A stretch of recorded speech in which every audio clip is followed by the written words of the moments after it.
તત્વો બેફામ યુવક પર ટોળાએ કર્યો જીવલેણ હુમલાની સમગ્ર ઘટના કેમેરામાં થઈ કેદ. ડિંડોલી પોલીસે તપાસ હાથ ધરી. સુરત શહેરના ડિંડોલી વિસ્તારમાં કાયદો અને વ્યવસ્થાની પરિસ્થિતિ કથળી રહી હોય તેમ અસામાજિક તત્વો બેફામ બન્યા છે. રવિવારની રાત્રિએ ડિંડોલીના સાઈ પોઈન્ટ પાસે આવેલા એક ચાના સ્ટોલ નજીક 8 થી 10 જેટલા શખ્સોના ટોળાએ એક યુવક પર હત્યાના ઈરાદાથી જીવલેણ હુમલો કર્યો હતો. આ ઘટનાને પગલે સમગ્ર વિસ્તારમાં ભય અને ફફડાટનો માહોલ વ્યાપી ગયો છે.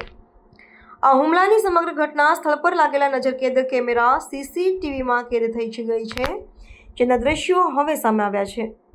આ દ્રશ્યોમાં સ્પષ્ટપણે જોઈ શકાય છે કે હુમલાખોરોએ યુવકને ઘેરી વળીને તેના પર અત્યંત ક્રૂરતાપૂર્વક હુમલો કર્યો હતો. આ ઘટના જૂની અદાવતમાં થઈ હોવાની પ્રાથમિક આશંકા વ્યક્ત કરવામાં આવી રહી છે. અસામાજિક તત્વોની આ બેફામ હરકતથી સ્થાનિક નાગરિકોની સુરક્ષા સામે ગંભીર પ્રશ્નો ઊભા થયા છે. ઘટનાની જાણ થતાં જ ડિંડોલી પોલીસનો કાફલો ઘટના સ્થળે પહોંચી ગયો હતો.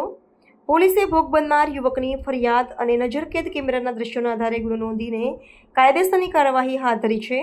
હાલમાં પોલીસ હુમલાખોરોની ઓળખ કરીને તેમને પકડવા માટે તપાસના ચક્રો ગતિમાન કર્યા છે. આ બનાવને પગલે પોલીસે વિસ્તારમાં પેટ્રોલિંગ પણ સઘન બનાવ્યું છે.